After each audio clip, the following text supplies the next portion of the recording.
Thanks for tuning in to Men for the Win, a podcast hosted by David Kufis and Dan Thompson, two avid fans who appreciate well-played baseball, especially when it's done by the Twins. Men for the Win is sponsored by the Grand Group with Edina Realty. Are you looking to purchase a new home in the Twin Cities area? Or perhaps you're trying to sell your current home? Whether you're upsizing or downsizing, the Grand Group with Edina Realty will meet all of your housing needs. Contact the Grand Group by emailing thegran, that's G-R-A-N, group, at edinarealty.com, or call them by phone at 612-817-8751. The Grand Group with Edina Realty, 7-time Minneapolis-St. Paul Magazine Super Agent Award winners.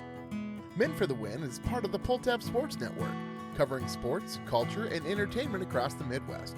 Check them out at pulltabsports.com and give them a follow on all your social media platforms at Pulltab Sports.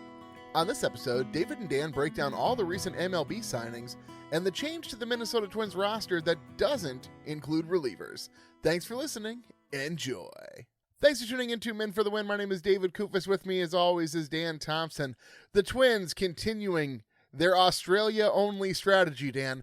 They're collecting utility infields like they are the Infinity Stones. Let me tell you, one by one, Dan, they have enough utility infielders that they could have them play all 9 positions. We don't even need starters anymore at this point, Dan. It's kind of like the Sandlot. Like they just, it doesn't matter where you play, right? As long as Benny the Jet is in one spot. So would that be Byron Buxton in this situation? Like, he's playing center?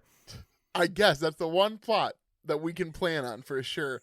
Well, thank you folks so much for tuning in. If you're a new listener, thanks for checking us out. This isn't our normal format. Typically we do an episode after each Twins series and we have segments and sounders and all that. This is going to be more free-flowing. We're going to talk about some MLB news and then, of course, the Twins roster updates. One more time, Dan, we are going to promote, folks. If you subscribe to our Patreon, Dan and I have started a second podcast called Picture of Record. It's Dan and I doing movie reviews, sort of a variety. We're gonna go all over the place here, Dan, with different movies to check out. But we would really appreciate the support. The only way to get that is through the Patreon. It's just $1 a month. We'll get you access to that. You can give more per month if you'd like. And thank you so much. We've had some folks sign up. It's been great to see that, to have the support for the show. That is lovely too. We talked about La La Land, which is obviously much debated. It's certainly on this podcast we've mentioned it, dare we say, 6 or 7 times, David. So quite a few. Yeah. So there we go. What we're going to do is we're going to look around the league a little bit first here, because there were some notable signings that obviously did not include any Twins players. Though I guess a couple former Twins players are listed on this one here, David. I'm going to get right to it. So Kyle Tucker signed with the Dodgers for 4 years, $240 million. That's more than the Twins' payroll for the next decade, I would suppose. All of these signings we're going to go through, all of this leads to the lockout next season, because the owners are going to ask for a salary cap. The players aren't going to want it. But it's getting to the point, Dan, where, these are astronomical figures, which I think we all want to see ownership for the Twins spend that. That's never going to happen in the current Pulltab era that we're in. But it seems a bit gaudy now, Dan. It just doesn't seem right, the amount of money these contracts are reaching. Yeah, well, the gaudy numbers keep going, David. So Alex Bregman signed for 5 years, $175 million deals with the Cubs. Bo Bichette with the Mets on a 3-year, $126 million contract. These stats these numbers always feel very specific. And then Cody Bellinger re-signed with the Yankees for 5 years and $162.5 million, which I wonder how they got to that number exactly. I hope that was the sticking point. Like, they were really stuck between 162 and 163, and they're like, you know what? Let's split the difference, 162.5. When you get to 162 million, Dan, I don't know how important that last 0.5 really is. Another couple signings. Blue Jays signed Japanese third baseman Kazuma Okamoto for 4 years, $60 million, only a $5 million signing bonus there. And the centric news here, the AL Central, the Mets traded prospects. This is the deal the White Sox have been trying to do for 5 years, it feels like. They finally traded Luis Robert Jr. And also, come to think of it, the Mets got Brewers ace Freddie Peralta for a couple more prospects. So the Mets, it's like they struck out on the guys that they really wanted, and then now they're throwing all of this money and these contracts at some guys who you might say were not A-list free agents or prospects or players you wanted to get, but something close to that, a B+. Yeah, Luis Robert, when he's healthy and performing, Dan, he's a stud. Like, sure. He can do the work for sure. It does seem funny that, like, the Mets seem like the fallback option, Like, I get that everybody wants to sign with the Dodgers, but the Yankees haven't exactly like been the most successful franchise as of late. I understand. Yes, the Yankees have they always make the postseason, it feels like, and they always have a chance to win it. But at the same time, the Mets, you're playing with some of the best in the game as far as you can get on the East Coast outside of the Yankees. And if you're not getting signed by the Dodgers, it just seems funny to me that, like, are players reluctant because there's some stigma about the Mets, Dan? Maybe it's just tax reasons. Sometimes it just boils down to simple things like that. I don't know. I think as a non-New Yorker, I don't quite know what that dynamic is there in New York City. Would you rather be a Yankees player? I guess there's the mystique there and the championships that the Mets just don't have. But wouldn't you just go where the money is? If you're already in New York, I mean, does it matter which part of the city you're in? I don't know. No, I think they're all just bummed that Pete Alonso left, Dan. Well, as they should be, as you are, David. Though he didn't come to Minnesota. Though the polar bear, if there's ever a time to move to Minnesota, wouldn't this be the time, right? Oh, man. It's going to be bad. You know, Dan, I had a guy steal a propane tank off my grill this morning, and I'm trying to be just as generous as possible, thinking that this is a man who desperately needs the propane for heat for the next couple of days. But Dan, I'm not going to lie, I'm a little ornery. I'm shocked I haven't gotten tossed already in this episode. But once we get to the Twins, I bet I can feel it bubbling up, Dan. All right, well, let's get to a few more signings here. Then the starting pitcher Ranger Suarez signed with the Red Sox. Confusing with his name being another Major League Baseball player, baseball team. 5 years, $130 million. And then Tariq Skubal in Detroit have not yet agreed to a contract here. It's just funny. The Tigers have offered $19 million, and Skubal is asking for $32. So this is headed to arbitration here. Who would you side with? Skubal, but he can't. Like, here's the problem. The highest arbitration salary, I think, is Aaron Judge now at like $28 million or something like that. It's a little bit crazy. But at the same point, if you're the arbiter and you're in this room and Detroit's like, we think he's worth $19 million. And then they say, you're seeing the same thing that we're seeing, right? Tariq Skubal, one of the best pitchers in baseball. Arguably, well, I don't know if I'd say you know what I mean, but like very close to the top tier, ace guy, definitely. $32 million is not crazy, especially with the contract numbers we've just seen get tossed out, Dan. For sure. And again, you mentioned the lockout kind of looming over all of these deals here. I don't know what that's going to do I guess guys want to get the money while they can. And perhaps potentially, if a salary cap is implemented, a lot of this is going to go away, I would think. A couple of the signings here. These are the former Twins here. So Willie Castro signed with the Rockies. 2 years, $12.8 million, which I think in the discussion we have about the Twins later with utility guys, I think that becomes germane. And then good old Max Kepler. Do you have the sounder ready here for our good old friend Max Kepler, David? Max was dancing with the wrong partner, I think, here. So he was suspended 80 games for PED use. Do we read this differently? Because Jorge Polanco was suspended for 80 games at one point as well in his career. Do we care differently here about Max's suspension versus Jorge's suspension? I don't know, Dan. That's tricky. I think what bothers me most is that Max Kepler should have been playing better. If you're going to use performance-enhancing drugs, shouldn't you be better on the field, Dan? That's why I would be upset as a Phillies fan. I'd be like, well, now hang on. If you're going to get suspended for 80 games, you think we'd at least get 60 really good games out of you. Let's balance this out a little bit. I would be furious if I'm a Phillies fan that not only do you get suspended for 80 games, we got no benefit for you getting suspended. Interesting, too. I was looking back at, there's a story about Polanco's. So this was in 2018 when he got suspended. I didn't realize how long ago this was. He was 24 at the time. He had just played his first year in the majors, 133 games, batting .256 with something, 723 OPS with 13 homers and 74 RBI. That's not great. But I think that's probably better than what Max Kepler did last year. You got to blame the shift. Can't you? I mean, this has got to be the problem here. It could have been the ingredients were listed in English instead of German, and he got it all mixed up.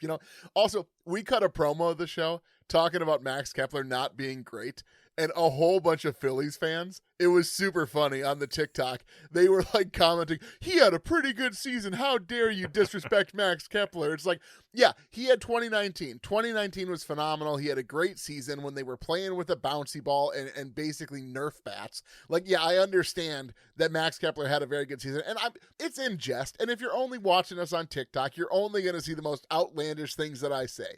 So I understand if that's what you want to respond to. But to pretend, to put yourself in the delusional state of David Kufis 2022, Max Kepler is a really good baseball player. No, he's not a really good baseball player. He's average at best. That's what the stat WAR means, Dan, actually, is wins above replacement. Fans want an ejection. There it goes. And that was Gardy's Gripe. We'll get that out of the way for you, David, since you said you were so feisty about this, too. Yeah. You know, interesting, though, David. So it's illegal to use PEDs. But you know what's not illegal? Making yourself look good. And Duke Cannon is the company for you. So they make high quality grooming products for hardworking men. It's Minnesota based, and they have this all new look with clean new packaging that features a big D, and it's unmistakable on the shelves. Whether you grab a brick of soap, thick body wash, deodorant, hair care, beard care, cologne, Duke Cannon will have you smelling your best. So look for the big D at Target, Walmart, Amazon, or DukeCannon.com. Once you tried it, you'll be hooked. Work harder, smell better. Duke Cannon. All right, one more league note here, Dan, and then we'll jump into the Twins moves. So Hall of Fame inductees have been announced. Carlos Beltran and Andrew Jones have both been elected to the Hall of Fame. I don't know that either of these are shocking. Like, if you were reading any of the articles leading up to the votes and like the tallies and whatnot, most people had these as number 1 and number 2.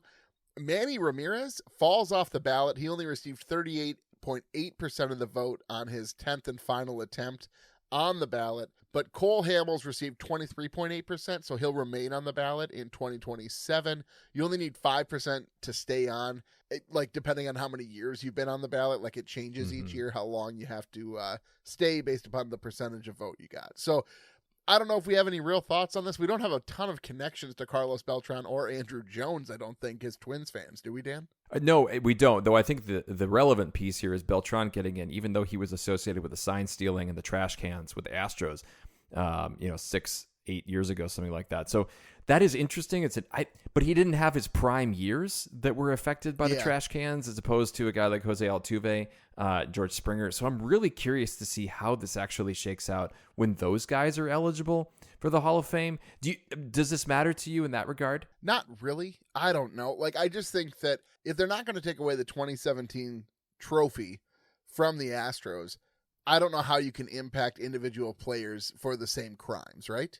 That's the tricky part. Like, at some point, does somebody need to take the blame? But this feels significant enough. I just think people are going to look at Altuve and they're going to look at Springer and they're going to say, well, they were part of this. And I'm just curious what that conversation is going to look like, because I think it should matter. Or do you cut those years out and then just kind of stitch together the rest of the career and see? But that feels weird too. It just seems like if your carrots are bad, like it ruins the whole soup, doesn't it? It's like a pun. It's a play on words. That's not even a pun, Dan. That is just Ogres are like onions. But like a bad carrot would spoil the delicious soup that I have for dinner tonight, most assuredly. Yes, I do think there needs to be a hard line here, though, for whether you're letting these guys in or whether you're not. You know what I'm saying? Like, make a rule. If people who cheated or used PEDs, if they're in, they can be in based on their career. If they're out, they're all out. Like, not one rule for this person and one rule for that person. Make a flat rule or have a secondary Hall of Fame. I think you put them in, but you put an asterisk, Dan. That's what I think you need to do here. I just want to see what the secondary Hall of Fame looks like. You know, it's like a little bit smaller and off to the side, and like, you know, people only go there when the first one's too busy. Like, that would be it's like Chick-fil-A in a much smaller building. Yeah. Like right there's next Chick-fil-A door. and there's Cane's at the same intersection in Spokane.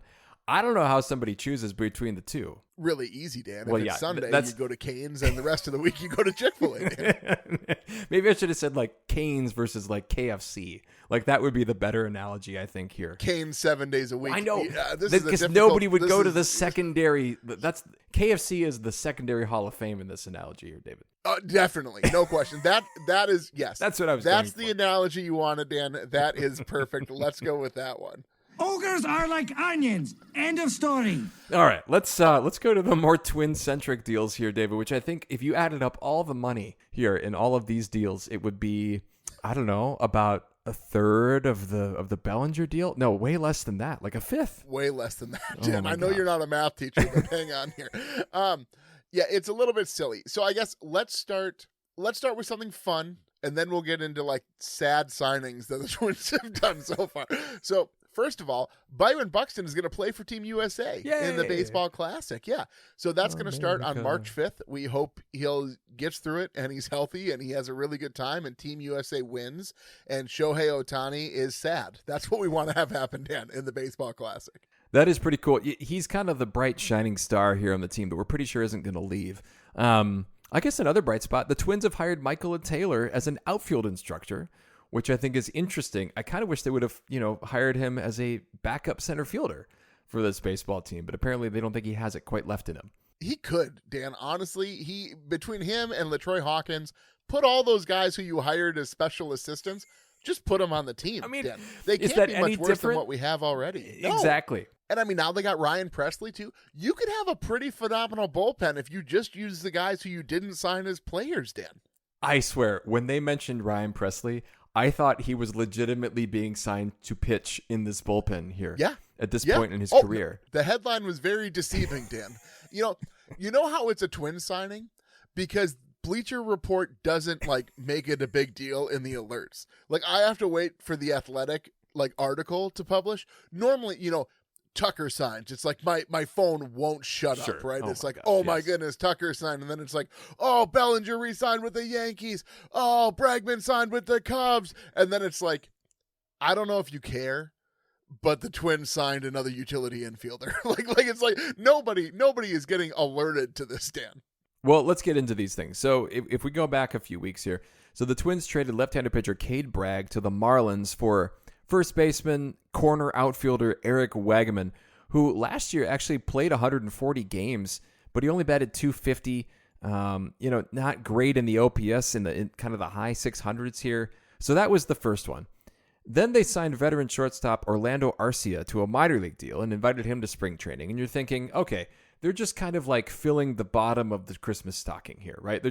They're adding a few items here and there.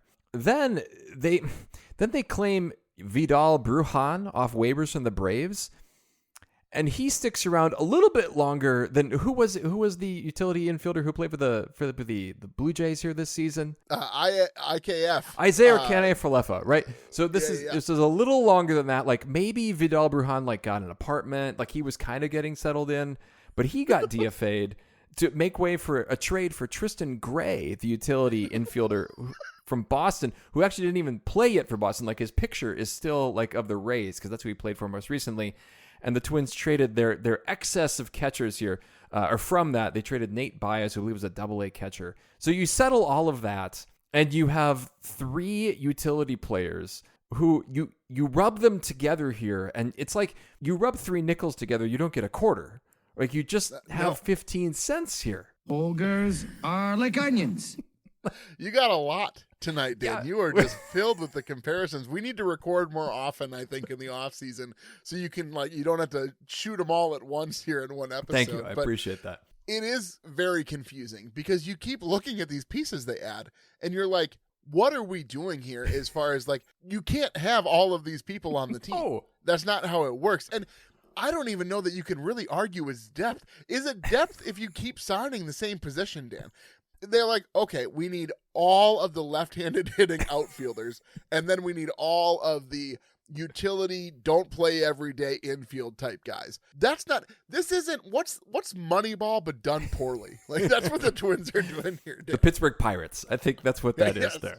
Yeah. Well, what is it feels like, you can't corner the market of players that nobody wants and then trade those players back to anybody. It's weird. And then they do things like they got rid of Ryan Fitzgerald, who interestingly the Dodgers claimed him, and that's where Rocco ended up as a special assistant. And then even Mickey Gasper got claimed by the Washington Nationals here. And you're thinking, gosh, are these guys, they can't be, well, they can be worse than Mickey Gasper. I just don't think they're going to be much better than Mickey Gasper here. I just think the problem with all of these signings and these minor league deals is none of them are good enough, like you're saying, to replace what is currently listed as the starting lineup, which isn't great. You've made really no upgrades except for, this is the last thing we need to talk about as far as the Twins roster moves are concerned. Catcher Victor Caratini is signed to a 2-year, $14 million deal, which is a crazy amount of money for the Twins. Like, that's basically, I can't believe they spent that much money. But this is after they had claimed Alan Jackson, Dan. And then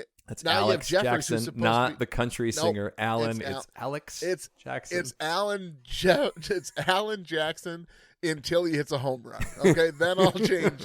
I'll start calling him Alex Jackson here. But then, so now the question is, what's the time split behind the plate? Is Jeffers going to be traded? Jackson, you just decided to pay like $1.4 million to guaranteed. So yeah, I guess he's out of options. So you can send him down. He'll probably be claimed, I would guess. But it's a very confusing lineup here, Dan, because I don't see how this lineup is on the field. None of these guys that we're talking about, I don't know that we'll say any of their names throughout the entirety of the season, which is just a very sad state of affairs. So if we look at the roster right now, I think it is very weird, right? Because so it's been a while since we talked about this. So Buxton, Wallner, Jeffers, Lewis, Larnach, Lee, Roden, Keishel, and Josh Bell, who we talked about in the last episode. That seems like your starting lineup. And this leaves you with Cody Clemens, Austin Martin, Eddie Julian, and Caratini then as the other catcher. And then you mentioned Alex Jackson being there somewhere. This doesn't, the pieces don't fit together. This is not even to account for the guys that we just talked about with Gray and also with Wagman. What's so frustrating is I wish they would just take the collective money that they signed, and it's not a lot of money, but pick one good player to insert here. You can't, well, and the sad irony is, of course, they should leave some room for guys, like Wally Jenkins to be able to come up and take a roster spot at somebody. Like, why are you fiddling around with these, it's like shopping at the dollar store. I mean, you could just walk over to Target and get one thing that's nicer. All of these dollar store items are going to break down or be useless to you. It does not make sense. Now, Aaron Gleeman wrote about this, especially with the catcher position, where he says it just seems to make sense that they would be trading Ryan Jeffers here in the near future here, which I guess would make sense. But then you've downgraded your catching position for this season for sure. Then there's everything with Joe Ryan not getting invited or taking his name off of Twins Fest, Trevor Larnach taking his name off of Twins Fest. Like, these things feel meaningful as well. I just don't know with 5 or 6 weeks until spring training. Like, at some point here, not even that, there's less time than that. Like, what's this roster going to look like when they report to Florida? I just don't understand how you haven't signed any relievers. Yes. It's bizarre. And if you look at, again, the free agent pool of relievers, like the top 12 guys are off the board. Right. And like after you got like past 7, any of those guys were very, possible options for the Twins, but they just decided, no, thank you. And I don't understand what the logic is here, trying to add in all these depth pieces for the same position without addressing your number one need, which is the bullpen. And unless, Dan, honestly, if they get to spring training and they're like, you know what? SWR, you're a reliever now. David Festa, you're a reliever now. Taj Bradley, you're a reliever now. Unless they do the fabled piggyback option, Dan, where you're only playing 2 starters every game, I just don't fully understand what the options are that Shelton's going to have to work with in the bullpen. It feels like that would be the best choice of, like, if you look at what you got right now, Topa, Sands, Funderburk, and Orsi, I don't know, pick 2 to be real relievers and use the other 5 as back. It is a most bizarre situation that we find ourselves in. It's like they're trolling the whole fan base and saying, no, we're not going to sign any relievers. Of course not. And it really does feel too late in the game to add a bunch of pieces here. Yeah, so if we look again back at Joe Ryan, so the Twins avoided arbitration with all players except for Joe Ryan. So Jeffers, Ober, Lewis, Sands, Larnach, and Jackson. This is what's weird to me. And I just don't understand the Twins here. This is so stupid, especially the numbers we were talking about above. So keep in mind, Tariq Skubal, I am not saying Joe Ryan is Tariq Skubal. Let's start there, sure. Right? Joe Ryan is not near the caliber that Tariq Skubal is, but Joe Ryan is a solid number 2, number 3 guy for sure on most teams. The Twins offered him $5.85 million. Ryan asked, it's just so funny, the difference between Skubal and the Tigers and the Twins and Ryan. Ryan asked for $6.35 million, Dan. Not even an additional $1 million. He just had a kid. That alone Pay the man. should just Pay the man that money. This is ridiculous. This is ridiculous. We are the laughing stock of the league here with this sort of thing. $6.35 million. He's not even asking for an additional $1 million. Like, I just don't think that this is that outlandish. So you do wonder, did he take his name off Twins Fest sort of in protest to this, or was it something else? I think it's always hard. I don't know how much, to be honest. I don't remember that really being a thing before, like guys choosing not to show up to Twins Fest. Do you remember that being like drama we've talked about before? I don't think so. And that's why it's kind of weird. Is you think, maybe Yeah. he wants to spend more time with his family, but maybe he just doesn't want to face all the questions that he would get about his contract, and being traded. And maybe he feels like he might say something. Maybe the Twins took him off because they said, we don't want you as a loose cannon here at Twins Fest to blow this whole thing up. The Larnach bit is a little bit like, is just Trevor Larnach boring and they didn't want to put him out there? Or is he feels more likely to be traded actually than Joe Ryan, I think. And yet, if you're not going to sign relievers, why are you not trading Joe Ryan? This is you've been beating this drum for months. So build a team if you're going to try to compete, at least nominally, in 2026. It doesn't make a ton of sense that they haven't had the fire sale that they should have this offseason based upon what they did at the trade deadline. And here's my question, Dan. Are you going to be more upset when the trade deadline comes and the fire sale we thought they should have had in the offseason happens at the trade deadline? When the Twins are 12 games under 500 and we're just sitting here watching terrible baseball the rest of the way? Would you prefer they sell now? Or are you okay to say, let's just see what happens until the trade deadline? Oh, I'm okay. Let's see what happens until the trade deadline. Because I just want to see what they've got. Nothing you're gonna get in return for the trades right now is gonna make your team better in the first half, right? So you may as well wait so long as those guys are healthy enough. I guess the only worry would be, are those guys going to get hurt? Is their trade value going to somehow decrease over those 4 months? That would be the only worry that I would have. I wanted, though, to like this team, and I just don't know that I can with the moves that they're making. They're not bold. No. You know who is bold, Dan? The new high-speed internet sheriff in town, Gateway Fiber. It's landed in Blaine, Brooklyn Park, Champlain, Coon Rapids, Maple Grove, and Plymouth. With plans to extend deeper into Minnesota, Gateway Fiber boasts a fiber optic network that exceeds the capabilities of some of the biggest players in the business, giving you more whiz for less cost for all your online working, streaming, gaming, and whatevering. With no hidden fees, no data caps, and no installation fees, Gateway Fiber is perfect for your home or business. Go to gatewayfiber.com to get fast, reliable, and affordable high-speed internet. I guess the only point that I would make back to that is if they could clear some roster spots and just give more of these younger guys time immediately, then maybe that would be good. But what are you going to get for Eddie Julian right now? Not signing Caratini would at least give time to Alex Jackson, but I don't know that he's much of anything either. So just the strategy doesn't fit together, and I just don't buy that there's a grand scheme behind it. And yet these moves aren't moves that are going to get fans excited. Fans see through this, and they say, this isn't going to get me excited. It's very baffling because I think we would be more excited about low leverage bullpen arms just so we have an idea that the bullpen is constructed at least. Right now, they don't even have the materials at the building site, Dan. Okay, they've broken ground on the bullpen and they sort of have the lot picked out, but there's nothing there to build right now. It's just an empty lot full of sand. There you go. It's like a pun. It's a play on words. Well, David, unfortunately, we don't have a lot more to say about this baseball team. It's going to be a couple weeks here until pitchers and catchers report. Can you at least get excited about the smell of baseball coming? I know it's cold in Minnesota, so it's hard to imagine temperatures being baseball ready. No, I am definitely excited for baseball to get back. I watch other sports and I'll watch the Wolves on occasion and I'll watch the Wild. But the thing is, every time I'm watching, last night I was watching the Wolves game, right? And all I could think is, man, I miss baseball. That's what I was thinking in my mind. It's fun to watch Ant run around the court and everything, but it's just one of those things where it's there's something so different about baseball to me as a fan that it's just the other sports just don't compete. Now, granted, the college football championship, that was pretty good. I wasn't really thinking about baseball when Mendoza is running on 4th and 5 to score a touchdown, getting slammed the whole way there. But most of the other sports, Dan, when I'm watching them thinking, man, I hope baseball comes back soon. Well, thank you so much for listening out there. We hope that you are checking out the Wild and the Wolves here during these. At least there are playoff teams there that we're quite sure are going to be in the playoffs.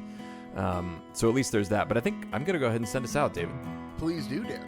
Well, folks, if you like what you hear, please tell a friend. You can follow us on X at Min for the Win, and you can find our Min for the Win Facebook and Instagram pages. Make sure you subscribe to the podcast on your favorite platforms so you're notified when new episodes are available. And if you could leave us a rating or like, we'd greatly appreciate it. If you'd like to support the show further, you can find us on Patreon. The link is in the description. Thank you for listening, and as always, go Twins. That'll wrap up another episode of Min for the Win, a podcast hosted by David Kufis and Dan Thompson, two avid fans who appreciate well-played baseball, especially when it's done by the Twins. Thanks so much for listening, and as always, go Twins.